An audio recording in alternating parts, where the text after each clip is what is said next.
Maybe on a high turn to the right now.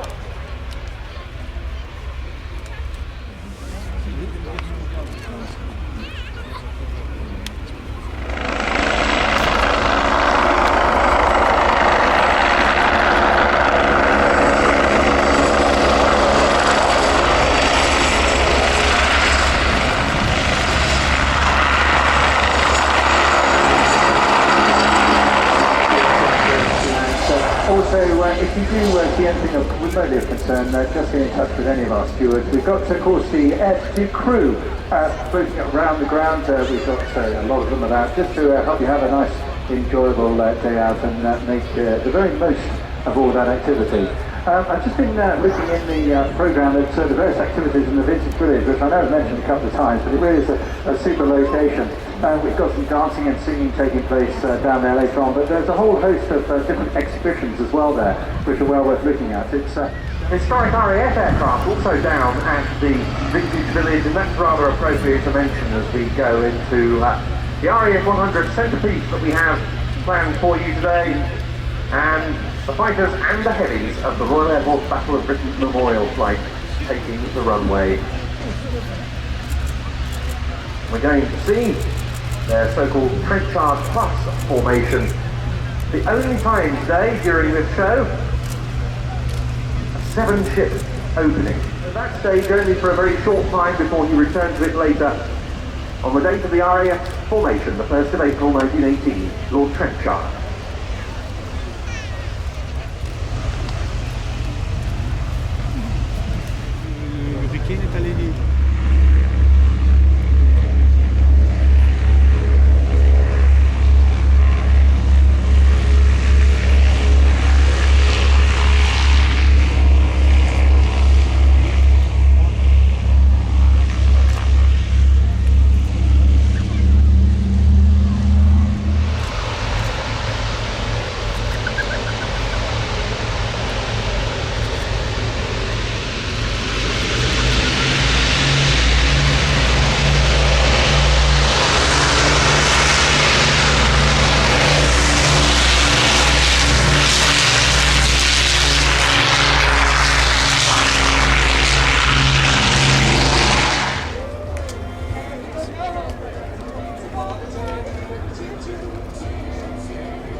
Twigs, as it's commonly known, has been on the flight for almost 10 years.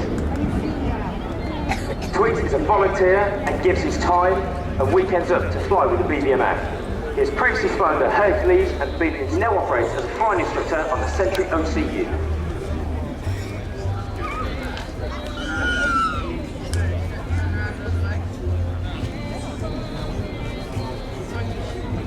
As you'll see, 3 fighters have peeled off. We have the standard trenchard formation, coming in for a crowd ride, low pass. Everybody get your cameras ready as we see the BBMS 2018 display.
Ladies and gentlemen, get your cameras ready as we see the Suits Spitfires coming in from the left and from the right.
Take your time.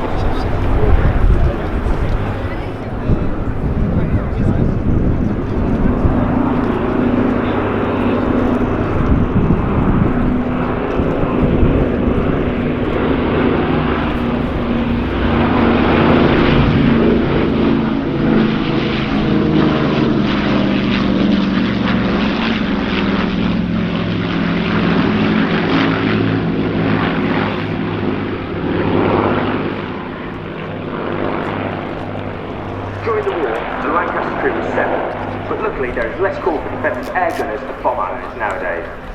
Over 7,000 Lancasters were built, but only 2 remain flying in the world. The RAF is lucky enough to have one of them. During the war, Bomber Command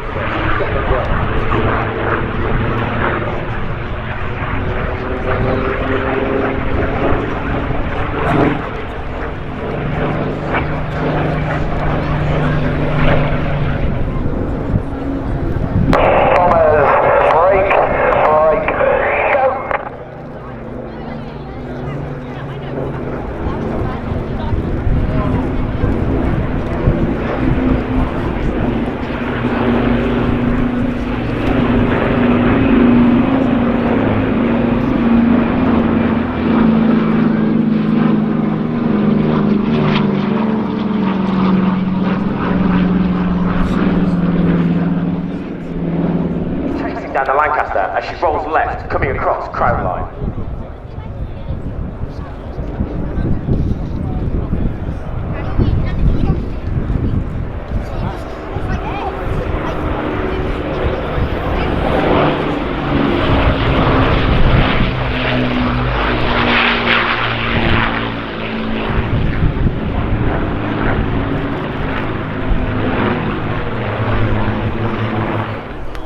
Starts now, isn't it?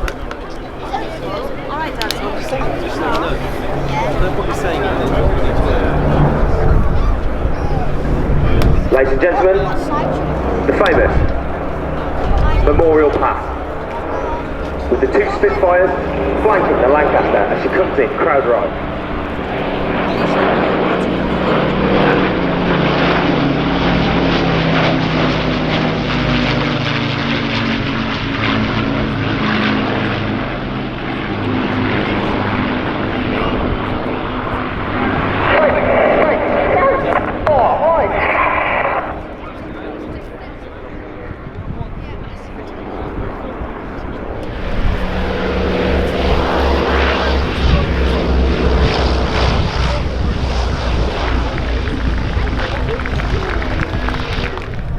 Participating as a bomber station in World War II, home to the Mosquito in the mid to late 40s, and as a fighter station in the latter years.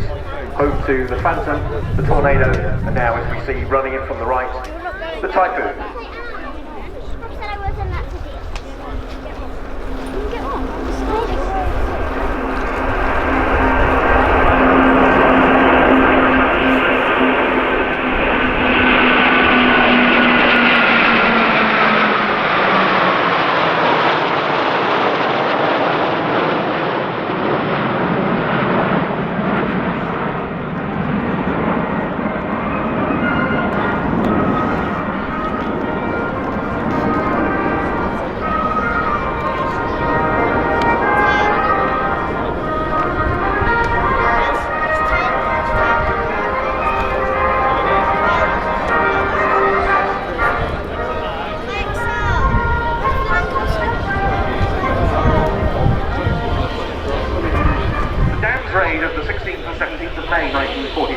Was one of the most audacious the RAF ever carried out. It typifies so much about the Air Force then and now. The RAF and the genius of Vickers Armstrong's engineer Barnes Wallace joined forces. In double quick time, Wallace developed the so-called bouncing bomb, a high-explosive mine codenamed Husky. To mark the 75th anniversary of the Dam Busters, here we see a basic formation of example.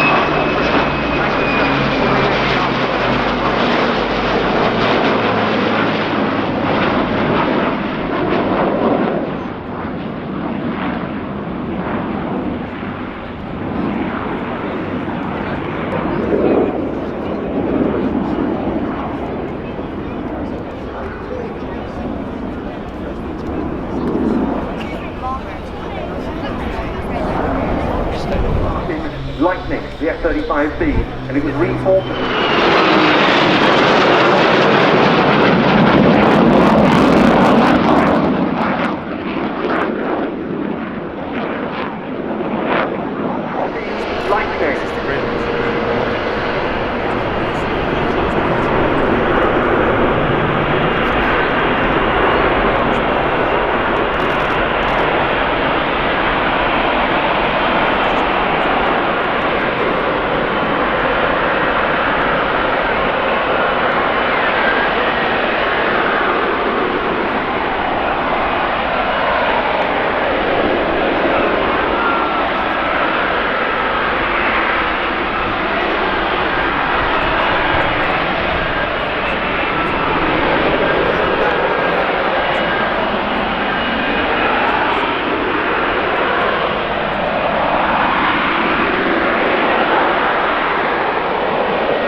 The aircraft that can fly the slowest will gain the advantage.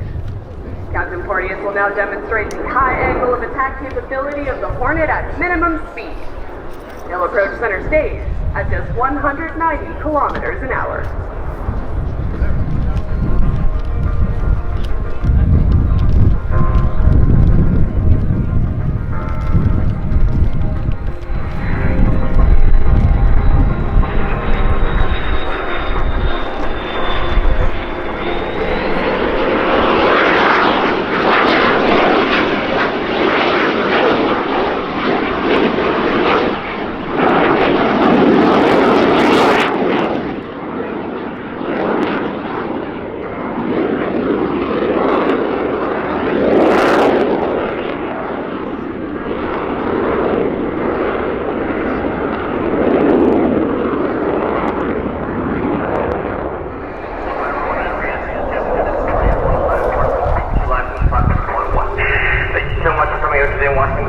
We are absolutely honored to be here to play in the RAF Fairford.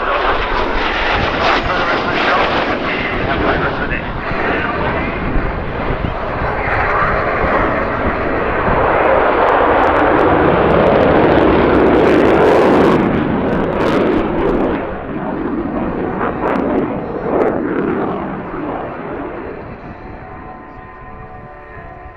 Ladies and gentlemen, boys and girls, on behalf of the CF-18 demo team and the entire Royal Canadian Air Force, we hope you enjoyed today's show as much as we enjoyed performing it. Come meet the team at our tent in the Blue Shopping Mall. We'll have posters to sign. And remember, we look forward to your comments, photos, and videos on our Facebook, Twitter, and Instagram pages. Use our hashtag CF-18 demo. And now back to your air show announcer, Ben. Thank you so much.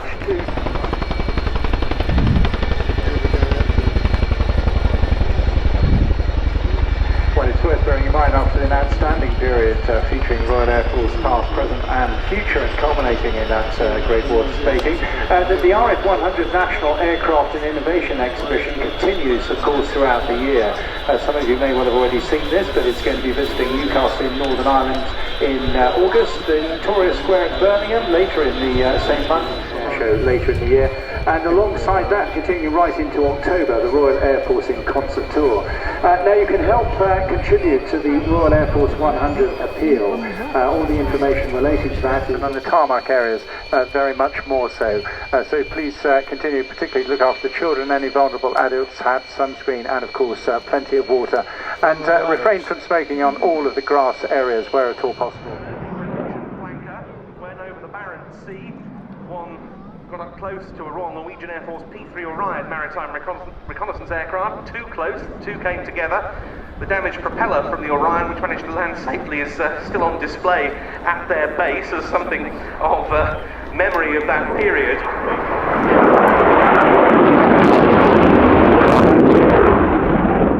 But in the post-Soviet world, the original Su-27 was carried on equipping Russian armed forces and the Ukrainian air forces, plus Soviet states and several export customers. But Sukhoi has continued to develop the design for Russia and elsewhere. Some of the more modern flankers, that's the NATO reporting name, now have thrust vectoring for even greater agility.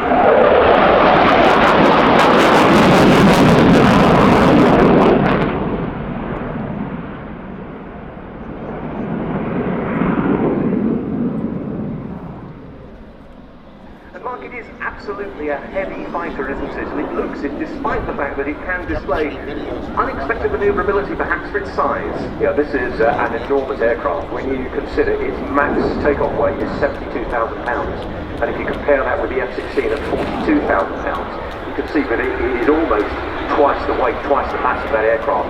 Also in terms of size as well, it's about 15 metre wingspan. When compared to the Typhoon at 10 metres, this aircraft is 50% larger than that.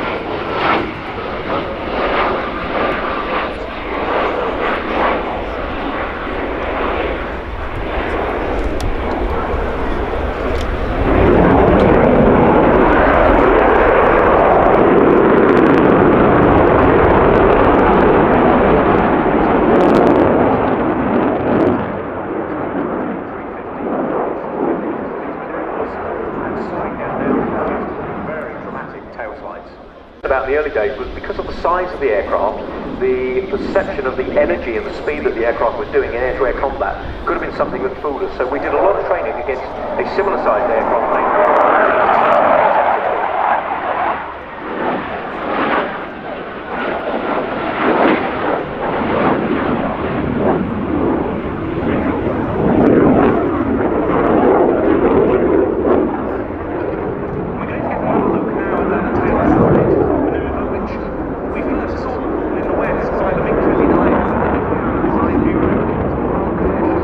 The first upgraded jet was handed over in March 2012 and the work was done locally at the Zaporozhye State Air Repair Plant. The first upgraded aircraft was accepted for service in August 2014.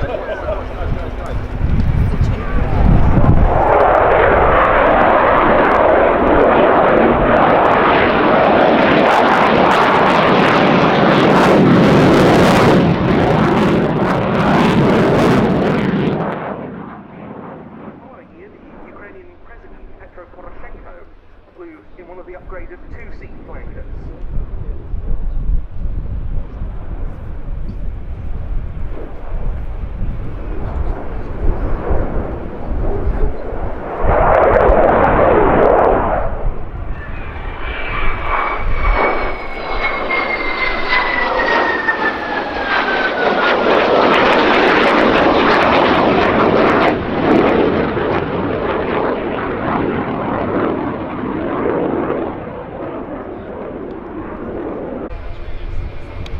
And pull up into the nose lever before descending down into the 90-degree breakaway.